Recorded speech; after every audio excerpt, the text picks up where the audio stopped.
got to the point where I literally did not want to be here anymore. You lay on the floor and just pray for God to take you.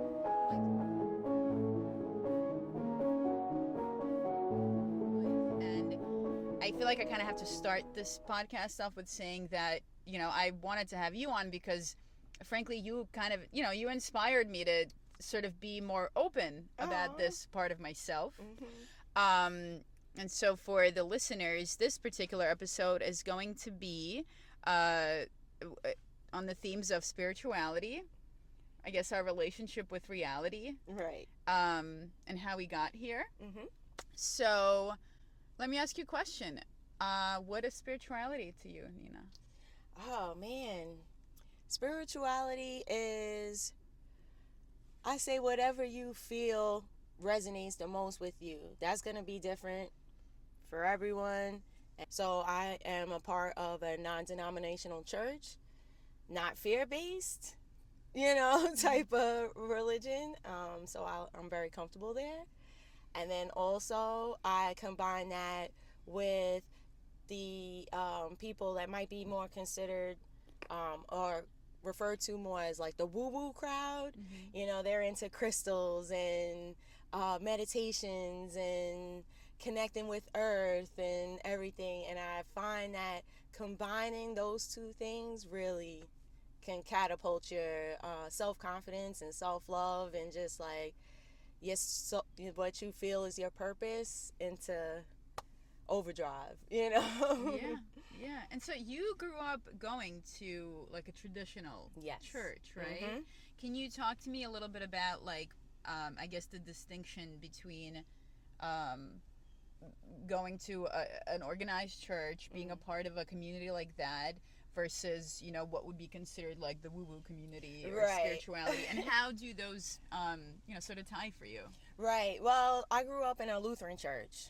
So, in a Lutheran church, there, I don't know, I just felt like growing up there was a lot of judgment in general. And I distinctly remember, like, a couple of things happening to me there as a kid that, like, my mom, growing up, we didn't have a lot of money. And my mom did everything, my parents, they did everything they could, to take care of us. But we didn't have a lot, and when I would go to church, I wore my regular coat, like my regular everyday coat. And I remember Easter was coming, and one of the ladies there said to me, "Oh, I hope you're going to wear a real coat for Easter."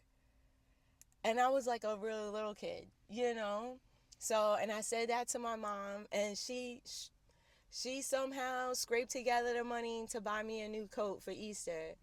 And I just feel like doing stuff like that to people, like, that's not what God is supposed to be about.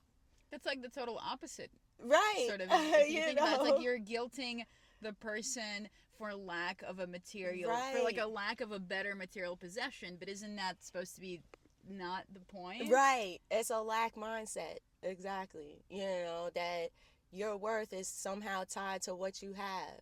And that somehow if you don't have the fancy things, you're less than, or like saying things to, like they said to one of my friends, oh, she gained weight because she hurt her back.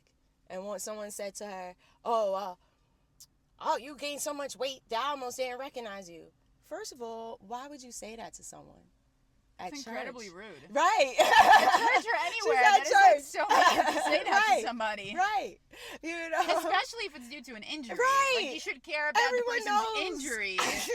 And, wow. Okay. Right. Everyone knows that this girl got hurt. You know what I mean? When your body slows down, yeah, you're going to gain a little weight at first, while your body adjusts. And she didn't gain that much weight that you didn't recognize. Nowhere near. Like, why are you bothering this girl about stuff like that?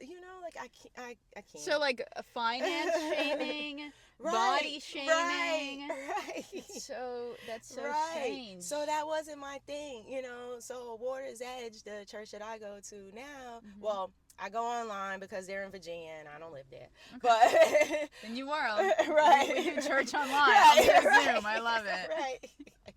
But they're on YouTube and Facebook and stuff. But they're come as you are, be who you are, they're not focused on don't eat this and don't do this, and they're both focused on be kind people, spread love.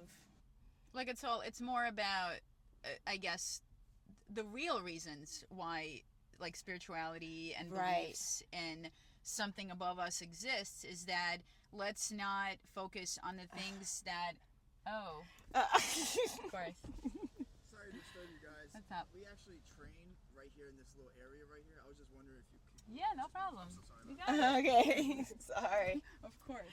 Of all days. All right, pause. Okay. We're back after a brief interruption. So let's reset. So we were talking about kind of the paradox of you go to a church and like the whole point is supposed to be like religion. We're here because what brings us together is our humanity, like Right. that we're all in unity, like we're all human beings and we all kind of just want to be happy and live in peace and all that kind of stuff. And it's so ironic to hear that the thing that deterred you from continuing Right. the traditional church is that people in it were pointing out distinctions, like the divisions. Right. And I'm not into fear-based things either. Like, if you do this, someone's coming for you. You will be punished. You will, the wrath, it come. No. You know what I mean? Yeah. I believe God is love. That's it. Yeah. Like, yeah, things might not work out for you, or you might have to come back to Earth School a second time. But, you know what I mean? But I don't believe in, like, oh, I made a mistake or I said I the made F word, it right. and that's it. Right. The God does not like me anymore. Right, Like, why? right. I don't know. Like, why would he care? Right, and I think that society fills us with a lot of shame and fear and anxiety on purpose. So I try to help people move away from that, and that's also what the church that I go to. They're not based out of that type of stuff, so that's why I'm comfortable with them. Okay, that makes sense. Tell me about. Let's go back a little bit. Can you talk to me a little bit about sort of, your childhood, earlier phases of your life? Like, how did you pull away from the church, from the Evangelist Right. church? How did you get sort of pulled into, the sort of faith that you have now? And to where you are today. Can you talk to me a little bit about that time of your life? Sure. Actually, this is a story that I've told on my YouTube page for people too, because I want people to understand like how we have to persevere through these life traumas, and all of us have these random life traumas. So the very first thing that happened to me that started like my downward turn, like away from the church, because I had left for many, many years, was when I was in a Lutheran school as a little kid, and one day I went to my school principal, and I said I wasn't feeling well, and I wanted him to call my mom. So I asked him to call my mom, and he took that as an opportunity to start molesting me from first grade to fourth grade. So, and I never said anything for many years, but being in a Lutheran school, obviously this sort of thing starts to turn you off to religion, and it taught me things like don't trust men, don't ask questions, don't go to teachers for help, don't like. So my whole school career, I can't tell you that I connected with any teachers. I just stayed away from them. That's absolutely unimaginable. And especially being in a religion-focused school, it begs the question of, where is God in that setup? Right. And that's where I have a hard time, because I know a lot of people, like, you have to turn these life traumas into not holding space in your head for long periods. It's, forever. How did you get through that? Like, what happened? You said from first to fourth grade. fourth grade? Right. In fourth grade, one day one of my friends came to me and she was like, she told me that it was happening to her too. And something in my brain that day just like switched. And I was like, oh no. You know, it was like the savior in me like triggered or something. I don't know. But that's the day I told my mom. So, of course, obviously, the ish storm started at that school, you know, because, and I know there's a lot, especially in other religions and stuff, I know there's a lot of us out there, you know, that things like this have happened to. And he did end up going to jail and being convicted, but he did not get convicted for us at the school. He got convicted for molesting his own daughters. And you start to feel like, oh, well, God did this to me or whatever. But I had to change my perception of the situation, which is very hard to do. And I get it. And I don't want people feeling like I somehow tell them, like, it's okay. You know, I'm not validating what happened was wrong, period. But if you change the way you look at it, that's how you start to move away from it. So I started, the first thing I had to do was try to think of what, if there was anything good that came from it. When did you start, you know, because what you're saying is, you know, obviously you were a kid back then. Mm-hmm. You're an adult now. What time frame are we talking that the point where, I mean, I can imagine the type of trauma that brings into your life. How long did it take you before you started to sort of reflect on that and want to talk about it openly and start to see this change of perspective, you know, as to how you can use that to make yourself stronger? In the past few years, I would say like 3 years, 2.5 years, wow, I would say. So it took a long time. Yeah. You know, I lived with that, until recently. You know, and it really was just, you know, my therapist first, you know, who was like, she helps, you know, she helps you work through things. So I highly recommend therapists to people all the time because they help you come up with a new train of thought. I'm sorry you went through that. That is insanely traumatic, especially for, and you know, I'm a mother now. Right. So to hear that, I mean, you just want to make heads roll. Right. If you hear that as a mother. Right.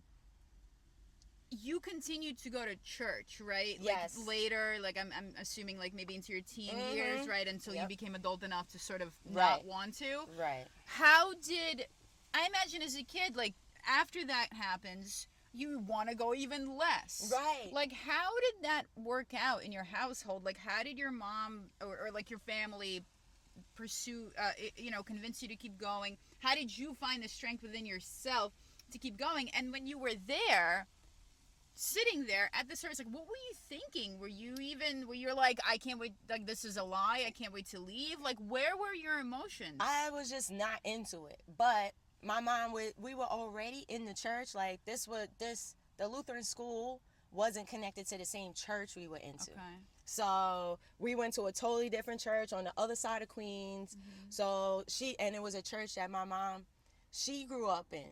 So we just kept going. So, and as a kid, well, you know, you have no say. It's a routine. Right. So she just kept taking me. I don't recall ever putting up a protest to her. Like, I don't want to go anymore. You know, I was just going, like you said, it's part of my routine. So I just kept going.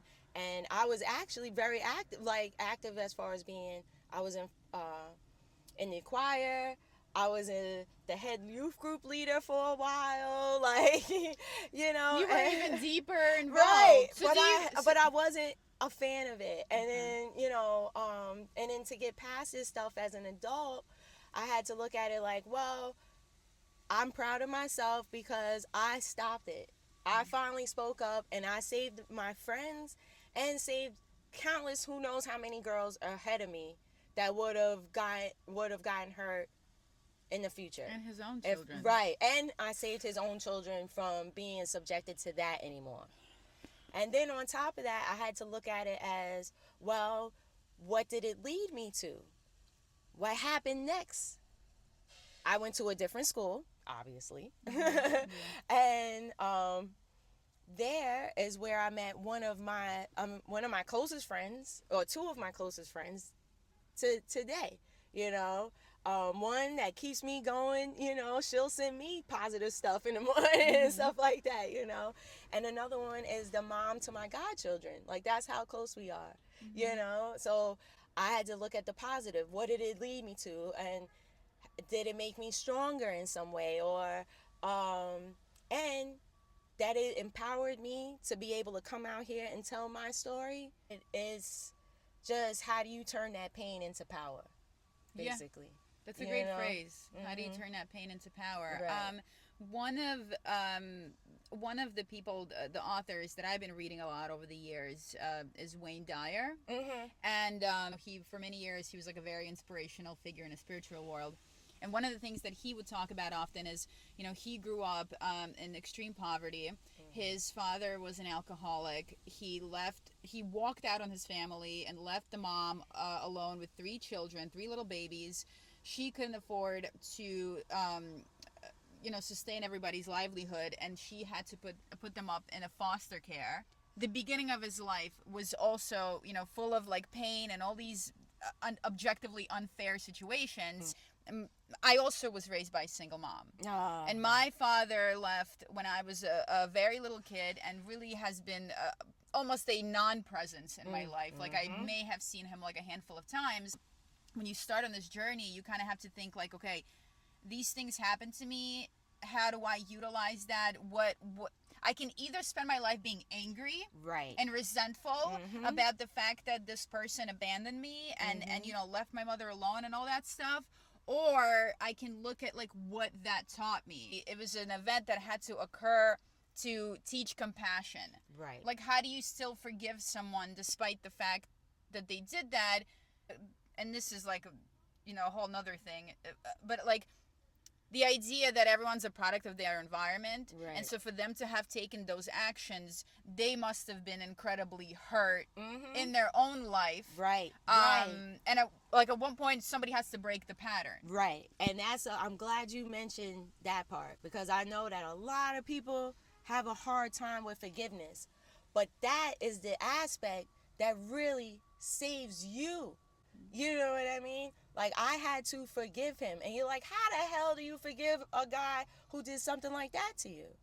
But it's not dismissing, like I said, it is not dismissing or validating or saying what he did was okay.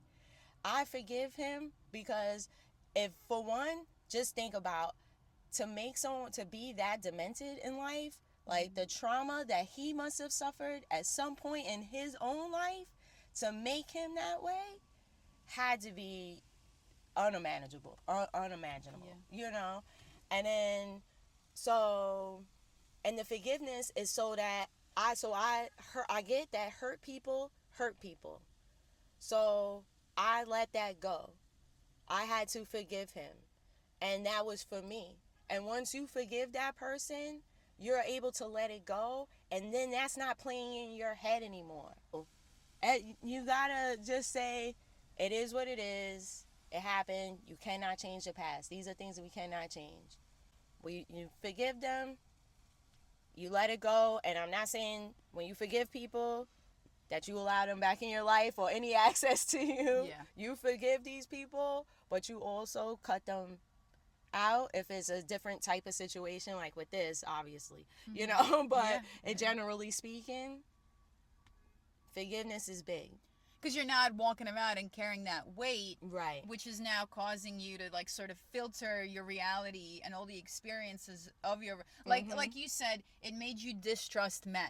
Right. So this yes, is the kind of big thing time. that happens with women early on, and then their whole lives, like, they hate all men, and they just kind of put up this wall of like all men are liars and whatever. And then you have the perception of what it did to me was it gave me the perception of, don't ask for anything, don't go to them for help, don't allow them to give you anything. So, but the problem with that sort of mentality is that you end up dating men that don't offer anything. You know what I mean? And I don't mean financially. Yeah. I'm talking about just the basics: support, loyalty, respect, stuff like that, because you're like not looking for anything from them. And then you also, these sort of life traumas also diminish your self-worth, where you feel like you don't deserve better, or you're not worthy, or this is just how life is, this is how it goes, and that's it. At any given point in time, you are exactly where you're supposed to be. These life things have happened, and you have to see them as blessings or lessons, you know. And now what do I do with that, you know? Can you tell me, like, what was the catalyst that shifted you into that mindset? Like, did anything specific happen? You mean that brought me to the forgiveness part? Yes. Or yeah, that was learning about my spiritual stuff. You Okay. know, I've spent the last couple of years like learning about the spirituality aspect of life, and that's where I found the tools to start, moving past this stuff. And then, like I said, my therapist was a big catalyst to that. And then, like, just me, eventually at some point, you got to be like, it's Enough. time. It's Yeah. time. Get, that old saying, get busy living or get busy dying, Do you want to live your life? Like, we're not meant to be here to live sad and upset. That's not our purpose. That's not what you're here for. You're not here to be punished. Yeah. You're here to learn and grow. So you take these incidents, because I'm also a domestic violence survivor, so I combine sexual abuse survivor, follow that up with domestic violence survivor, but I use that to empower others, to go to other domestic violence survivors and be like, you can get out of this. To see you talk about that while smiling I know. and laughing is, to me, it's such a testament to where you are. Right. Like, where you are. Let me ask you this, Nina. And we hadn't really spoken about this last time I saw you, but I wanted to ask you, I know that you went through a major injury. Yes. Can I ask you about that? Yes, of course. Because I would imagine, Anything is that's open. another Yeah. sort of, you went through some interesting things Right, so far. right. And, if you could talk to me about, like, I imagine, to have an injury that is so, huge recovery, huge Right. surgery, clearly it took you out of the workforce that you wanted to be in. Could you talk to me about that event in your life? Yes, I have my back in my late 20s decided that the discs were going to start collapsing on each other after multiple injuries. Okay. So to have degenerative discs in your back at that age, that means that you've been hurt over and over. And I did have multiple injuries, car accidents, stuff like that. So eventually I had to have 2 surgeries. The second one, they put a bunch of titanium screws in my spine. And I would say that surgery is very hard on people. I know I don't have kids, so I can't compare it to, like, I don't know if it's anything related to childbirth or anything. I can't describe the pain, but it's a pain that I cannot even put into words. Like, it was brutal. And I just had a unique experience, because I also have something called gastroparesis, and medication slows down, makes that worse. So pain medication. So I can't take things like Demerol, Percocet, Oxy, fentanyl. They've tried me on all of them, every last one. There's something I in this can't. world that just wants you to feel. It's just demanding that you, like, feel everything that's coming your way. So when people see me, like, they don't even know that I'm in a level of discomfort, like, all the time. And Even now? yeah. Wow, okay. And even when, like, but it gets worse if I sit too long, stand too long, walk too long, stuff like that. So, but people won't know that I'm in pain because I'm still like this. Yeah. You know what I mean? Yeah. So I don't focus on it. I don't sit there and be like, oh, my back hurts. Oh, my back hurts. Because when you repeat that to your brain, that's where all your energy is going to go to. Yeah. You know what I mean? You have to maintain who you How are are you so strong? through these things. Man, I don't even know. Because you're telling me like all these, like I can envision this, like not only surgery, but you're just like sick by itself, and you're still And you know what? smiling at I people. think my mom taught me young, you know, because I had very painful like periods that you have to keep going through the pain, and I think that foundation of her teaching me that really helped me through life later. Like, all right, just keep going. You cannot let it take you out. You have to keep going. You have to keep going. So I just try to focus on what else I'm doing. You know what I mean? So I think you touched on a very important thing here, right? Like a lot of our lives, what they look like and how we feel day to day come from like how we talk to ourselves in our own head. Right. And I think there's something about the fact that a lot of people are just not even conscious of the fact that this is a real thing. Right. Like when you walk around in the world and all day you're thinking about the pains that you have, the complaints that you have, the problems that you have, you're constantly pointing out everything that's wrong. It's keeping you on this really, really terrible frequency versus, and I feel like a lot of people are probably going to receive this as like woo-woo talk. Right. Like, oh, change the way you talk and everything changes. And it's like, as simple as it sounds, it really is that simple. It is. And maybe it's not like a, snap of a finger, everything gets better, but there is something to be said of when you shift your focus on things that are working, on things that are good, on things that are positive. As you keep doing that, the crappy things they start to quiet down. A lot of people out here living with pain, and they're just so angry over it. So that's another thing that I try to teach them, like, you don't have to live like that. You don't have to. You know, I get that it hurts, but you have to keep going, and you have to stop telling yourself, oh, it hurts, oh, it hurts. Instead, what I do is when my back is really giving me a problem, like I took too long of a beach walk the other day and ended up in the house for 3 days. You know what I mean? Still worth it. I love my beach walks. The beach walk is really nice. But I just kept saying, thank you for making my back feel better. Thank you for making my back feel better. Instead of saying, oh, my back hurts. Oh, my back hurts. And that keeps you mentally going. Okay. That makes sense. Okay, so tell me now about let's move into the present. So now a myriad of interesting events, let's just say, has occurred in your life up to this point.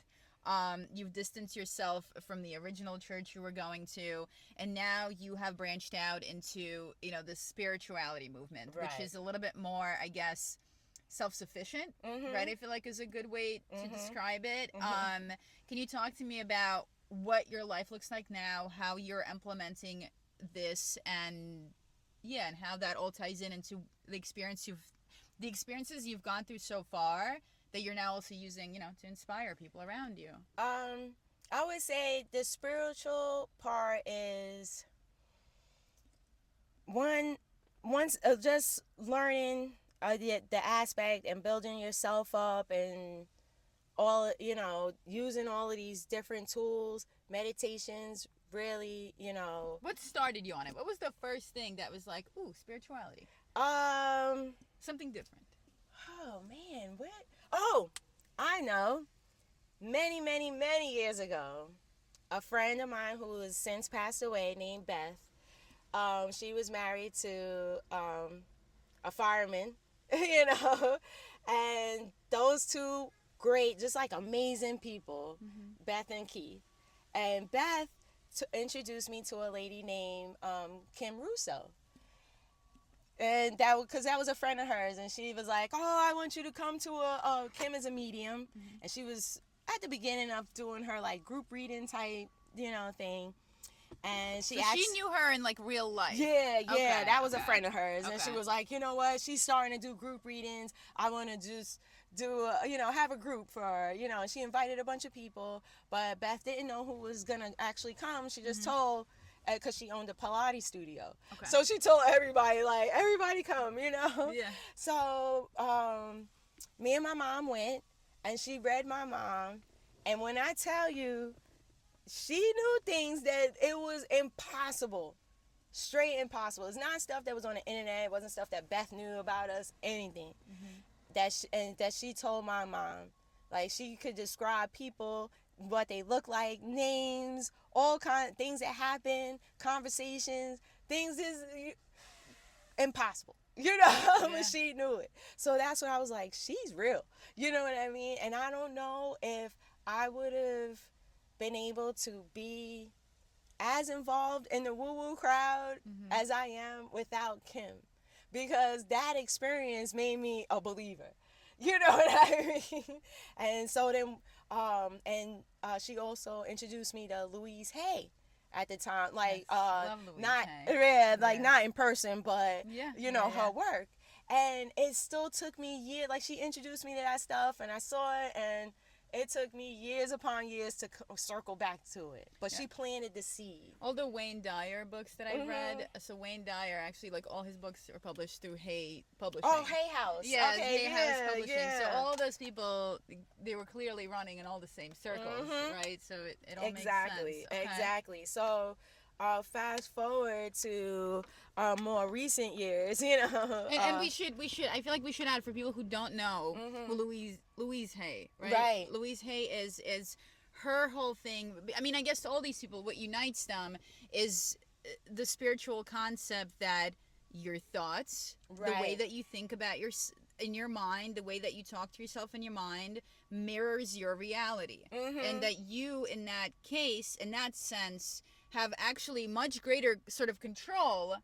It's like this middle line between like releasing control completely in a physical sense, but getting your control back in sort of a metaphysical, right. emotional sense, which then makes everything in your life better. Right. Louise Hay is very into, you can heal your life, like yourself, and I love that concept, Because it's real. That's how, and right. It's working. And that's how, and using that is how I got to where I am, and then reading Kim's books, especially her first one, and I recommend it to people who are open to more out of the box thinking and are trying to find their soul purpose, because I know a lot of people are like stuck on a hamster wheel of doing something that they hate just because it pays the bills, or that's what they've always done, or whatever the case, Or everyone's telling whatever them the that they situation, should be doing. right? Yeah. Or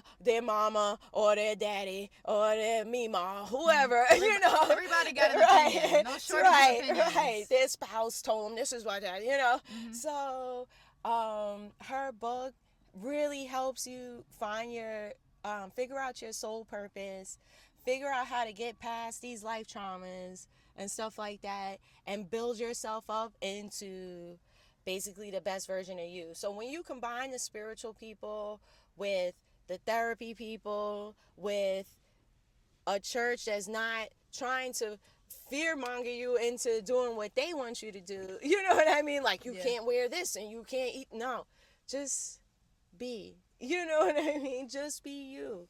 And when bad things happen, or so-called bad things happen, change your perspective on it. It's all about perspective. I agree with you also that, you also said that in order to sort of breach these topics, you have to allow yourself to suspend your disbelief. Right. Right, because a lot of this stuff, like when you first start getting into it, especially if you really have not read anything, or don't even come from like a religious background, when you first start reading about it, you do get this immediate of like, wait, what? Like, this is magic. Like, you're trying to tell me magic. Right. And you do get, I also think, we live in this world where everyone is always like, for everything that you tell me, I need proof. Right. Give me proof. Right. Like, I need physical proof. And it's like, but when you start to get into it, you realize that like early on, like there's really no graspable proof. It's really just like this element of faith. Right. And see, we get filled with so many limiting beliefs that's what happens. Like, we're told, especially that side, oh, I'll believe it when I see it. You know what I mean? So it's the other way around. Right. And Wayne it's Dyer says, "I'll see it when I believe it." Right. I'll see it when I believe it. Right. Yeah. Right. And that's exactly, and because people go where our brains are just trained from when we were kids, you know, that reality is, or whatever's you have to be able to see it. You have to be able to see it. And if you can't see it, it's not achievable, or whatever the case, you know. And I remember reading her book and being like, some of it like, what in the world? You know what I mean? Is she talking about? But after I read it and I started to apply it to my own life, that's when I was like, oh, I see it. Yeah, I see it. You know. If I may add as well, sort of like how it came about in my life. I remember. So when I look back at my life before spirituality, I truly feel like it was like a different me. Yes. It's like a different life. It was like a past life. Yep. And then something happened, you know, we sort of referred to it, I guess, as like an awakening. It right. An literally awakening. is an awakening. Sometimes they call it like a timeline shift.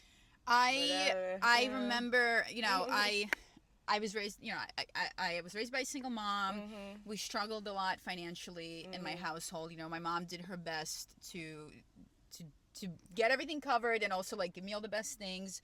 You know, I was born in Russia. We moved to America when I was 12, and my mom didn't speak English. You know, she had to work like 3 jobs, take night school, like all these different things. So it was rough, right? And growing up, you know, with my father not being around, and into like teenage years, into college years, I definitely remember becoming like more and more conscious of sort of like, why are there so many disadvantages in my life? Why has there been so much change? Why have certain people that should have been there, that seem to be in other people's lives, are not present in my life? And I distinctly remember a period of time, like in college, where, I kid you not, like, it seems weird to talk about it now, but it was almost as if I woke up every morning to just like darkness.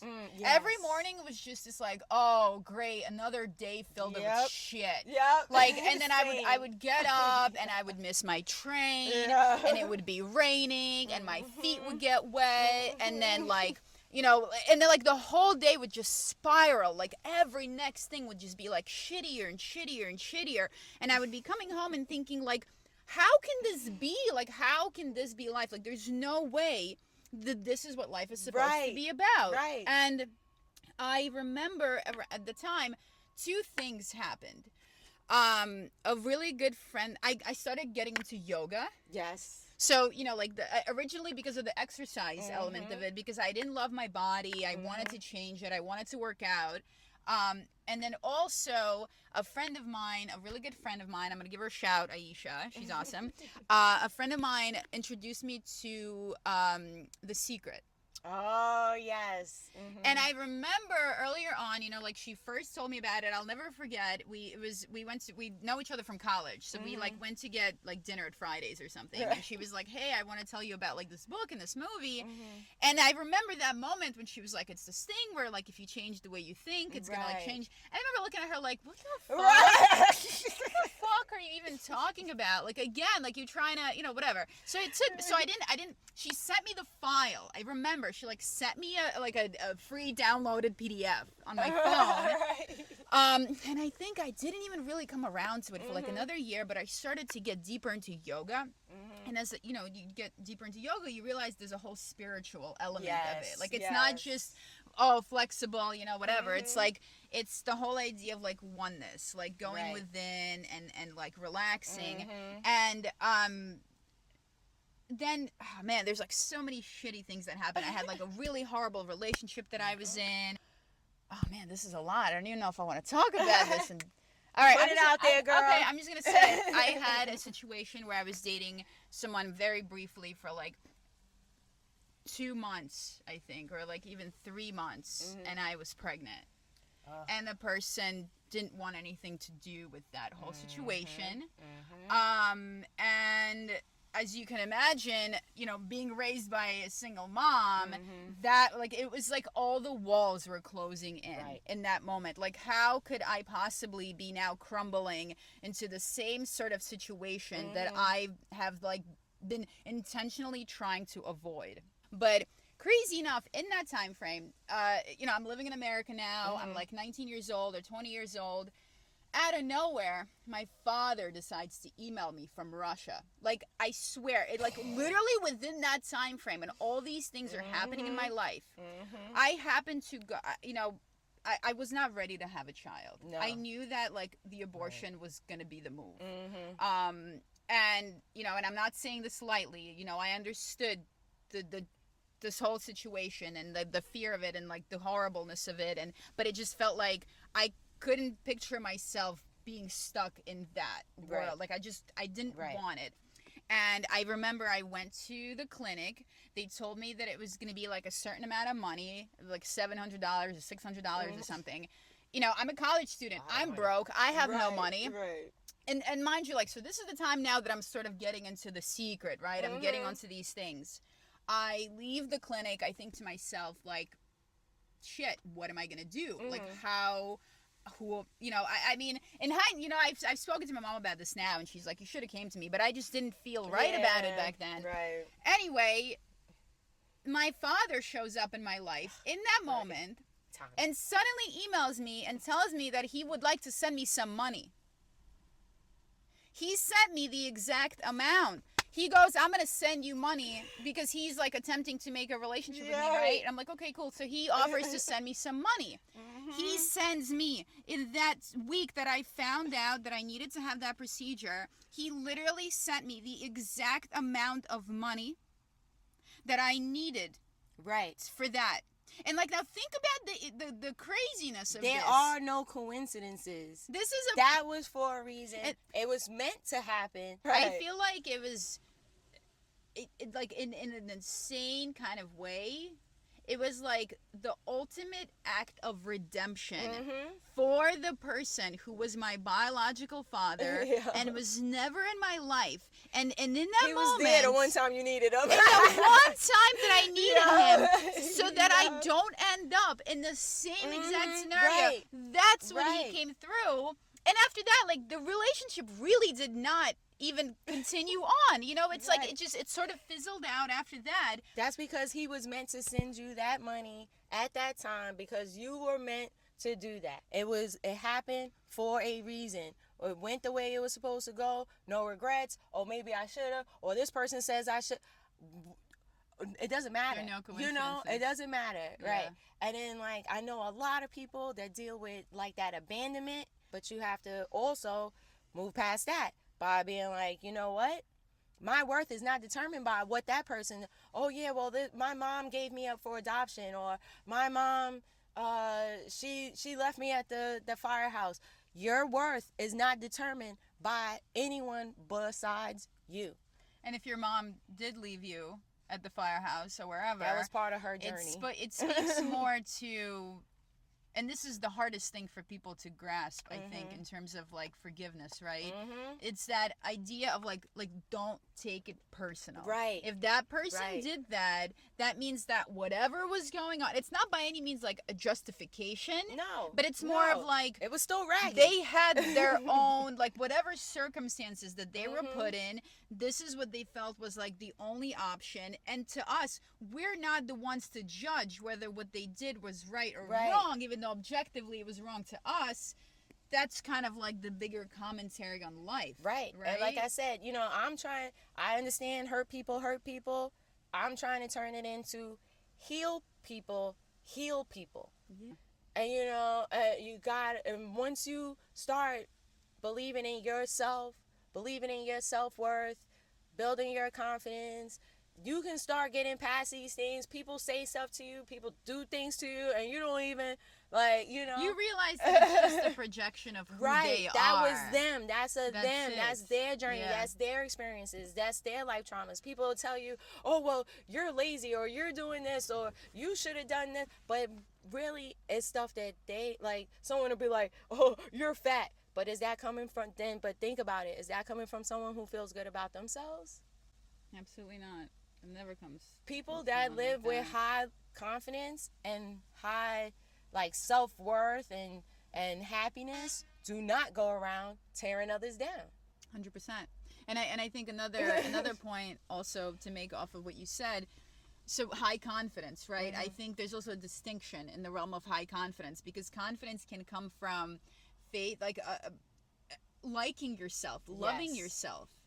but it can also come from like the ego. Right. And the ego is like a false confidence, Right. because it's a confidence that's built on as long as I have all the things that the society expects me to have, like Right. like in order Ego for you, is very fear based, like in order, very judgment based. right, and like the people you were mentioning at the church, you know, Mhm. just kind of like, in order for me to feel good about myself, I must have a new Right. coat. I must have $1 million in the bank. That's Then I'll the be ego. valuable. You're you. You're the best at being you. Don't worry. Like, it doesn't matter what they have going on. You have to focus on you. You know, there is comparison is a scam. You know, Yes. you cannot, Yeah. when you sit here, especially on social media and stuff, you're scrolling and you're like, oh, why do they have this and why don't I have that? And you cannot get stuck Yeah. in that cycle. That doom cycle will break you. We live in a very ego-driven world, Mhm. and again, and it's not even to say that it's necessarily our fault. Right. There does seem to be a bit of a lean Mhm. for the population as a whole to feel that way, right? To distract us and to keep us focused on things like, do I have the nicest coat, or Right. do I have the nicest car? Right. And it is, a choice has to be made to pursue that path. Now let me ask you this, because you are very vocal about your mindset now. Obviously you're posting, you're inspiring people. How do you navigate it? Like, I'm sure you get people in your realm that might be like, this is nonsense, or like, I'm not with this at all. Like, where are you even coming from? How do you navigate those kinds of situations from where you are now? Ignore it. Okay. That's it. It really is that simple. And it sounds, because our brains, like, 10 people will tell you that you're doing great, but then one person tells you that you ain't shit, and that's it. You know what I mean? You're like, Yeah. man, and your brain just seems to just like go and focus on that. So you have to recognize it as those people are talking to themselves. They are not talking to you. They are not happy with themselves. So they're going to say something to you to try to bring you down. The people, if there's someone that says something mean to you, like say in your comment section, that is an attack on you helping people. You know what I mean? So, and you can't let that stop you. You have to keep going. Like, I don't care if you don't like it, that's fine. Keep scrolling. And I try to tell people, you realize that if you see something that you don't like, you could keep scrolling. Like, you don't have to waste your energy, like, telling the person, you know what I mean? But they do that because someone has done that to them. Yeah. I think a majority of people, as you said, like, people think about like what their purpose is. Right. I think once you start thinking about what your purpose is, I kind of think that's like the first door into like Yes, spirituality. it That's when you is. start to like, okay, this can't be it. And typically, I feel like with everyone that has gone on an awakening journey that I can tell so far, it all started with like a full breakdown in their Yes. life of something. 100%. You know what I Yes. mean? With Yes. me, it started like where it just felt like life was systematically just like taking things. Yeah. Like, and I came to a point where I was like, what am I here for? Like, I felt like totally useless. Like, I could, when you don't know what your purpose is, you can be way off. You know what I mean? As far as you're feeling. And like, one of my mentors would be like, when you're sliding down the wall doing the ugly girl cry, that set people those type of like life breakdowns tend to send people on these awakening journeys, like where something catastrophic happened, either a major loss or like a financial crisis. Not to be like super crude about it, but I almost feel like the thing that you said, like the ugly girl crying, the sliding down the wall. I feel like there are it's often like some sort of a crazy, really emotional, horrific situation that you go through, and you sort of start to realize like there are these situations that happen to people that lead them to commit suicide. Yes. And I feel like it's like it's sort of like there's that break happens. It's like you get so low, right, that then all of a sudden these things come to mind where you're like, well, do I is that the way, or Right. do you find like that new flow of energy that comes into your life? And it's crazy because I feel like a lot of people almost have to get to that point before they Right. realize that like life is worth living. And that's exactly what happened, because I got to the point where I literally did not want to be here anymore.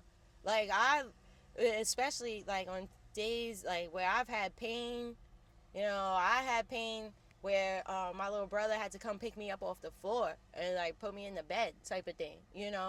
So where you lay on the floor and just pray for God to take you, like, just take me out of here. And that's why I think it's so important for people like us to come out here and tell our stories and tell people, because you never know where we could come out here and give someone the hope.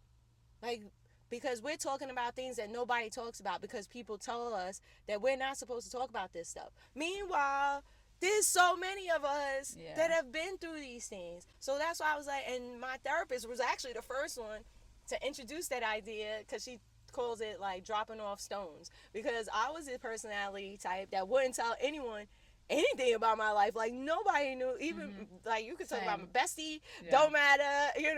People didn't know what was going on in my head. Like, things they had no idea that I was in a domestic violence situation. None of that stuff. So, and a lot of people think depression is just where people can't function, but some people have very walking around depression, where they go to work and they pretend to be great, but inside they're dying. My life now, I go to things like women's circles. Like, who would have thought? 3 years ago. Are you drinking kombucha also? Not yet.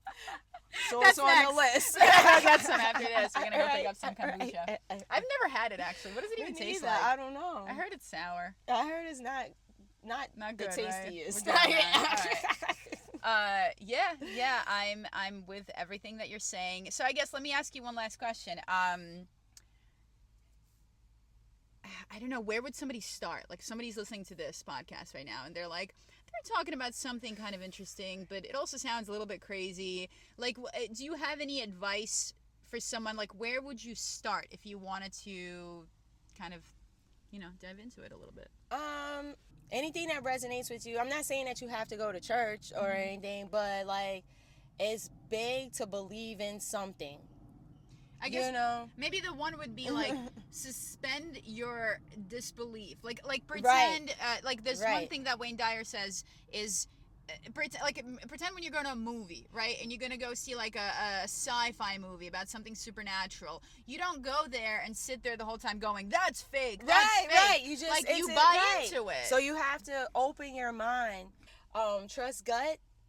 Trust your gut feeling to lead you. Start living life like there are no coincidences. See where life is trying to point you, what direction it's trying to give you. And also finding your purpose, letting go of the things that people tell you. If you find your purpose, be driven by your purpose, and don't give a single solitary fuck about who doesn't like it. You know what I mean? It doesn't matter. You keep going. Even if it doesn't make sense to them. Right. It doesn't matter. Right. There's so many things. Like, had someone told me even 2 years ago that I would be doing videos, I would have told them, and there's no way, because I had a fear of public speaking that was bananas. Like, the last time I tried to do it, I was a teenager, I was at church, and I ended up running down, like, literally.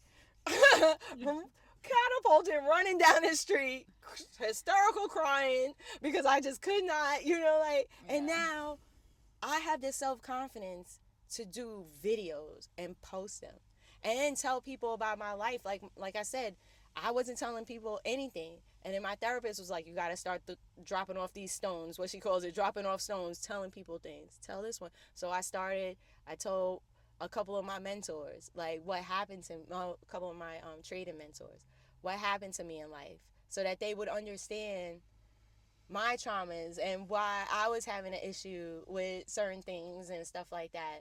And now I'm light years past that, you know, and I just want to reach my hand back to help others. When you start, when you pull yourself away from arguing with people, and like, people used to try to bring me into arguments all the time. Once I started ignoring them, they went away. Like, Yeah. I don't even have, when you stop feeding, Shift your focus. right? Yeah. Stop feeding these energy vampires with your attention. Yeah. You know, surround yourself with the people that feel like sunshine. And I don't care if who the other people are in your life. If they're bringing you down, if they don't make you feel good when you're around them, then you have to let them go. And that's your gut telling you. Like, yeah. you have to listen to your and that's another thing when you dive into the spirituality world, that on the plain, like, scientific sense, like, it literally strengthens your intuition. Yes. And you start to listen more to when you feel good and when you don't feel good. Mm-hmm. And instead of, like, in your mind trying to justify your own feelings, you start to just kind of go, okay, this doesn't feel good, that just means I can get up and walk away. Right. I don't have to convince myself why I feel this way. And I think being vulnerable, like, it's very important to be vulnerable and realize, like you said, there are a lot of people out there, and this is ultimately what unites us, is that we're all going through some shit at some point. But so many of us have been taught to, like, always maintain a poker face and don't let anybody ever know what's going on. And so, of course, we're walking around thinking, oh, that person's perfect, my life sucks. Right. Why would they want to hear anything about, you know? Right. And, you know, and a lot of people, they're like that because they've been broken down for so long. Like, yeah, I know what it's like for someone to tell you that no one's ever gonna love you, that you're a bitch, you're this, you're that, like, just mentally break you down. I've been there. Realize that those people, they need a little love. Right. They need love. Right. They need love. I love that we're talking about this. By the way, we started this podcast, it was cloudy. And now, like, the clouds are parting and the sun is shining. And, like, you inspired the sky to part. You know, part of the reason why we're here, like I started this podcast, is because you have been inspiring me with the content that you put out and your personal vulnerability and your personal drive to, like, relentlessly spread the message of love and positivity. And I appreciate that about you so much. And so why don't you go ahead and tell everyone your Instagram, your YouTube, where they could find you so they could follow all your stuff and be inspired like I am. Okay, on Instagram, I'm Elevate with Nina, elevate_with_Nina.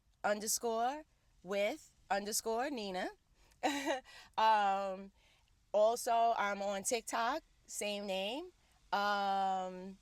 YouTube, I don't know, because I'm fairly new. I think when you search on YouTube, I'm sort of hard to find, like, because they try to just bring you to the other people that have, like, thousands and thousands of followers. Okay. But if you search Elevate with Nina YouTube page, you can usually find it.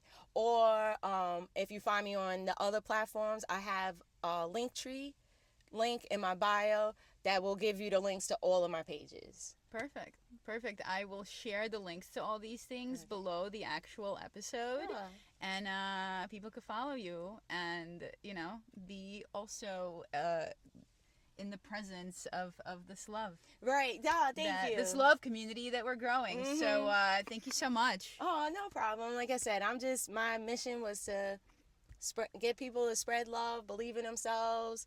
And I just want to help people build themselves up to the best version of them and follow their dreams. Like, trust gut, trust your intuition, and you have a purpose. You have a purpose.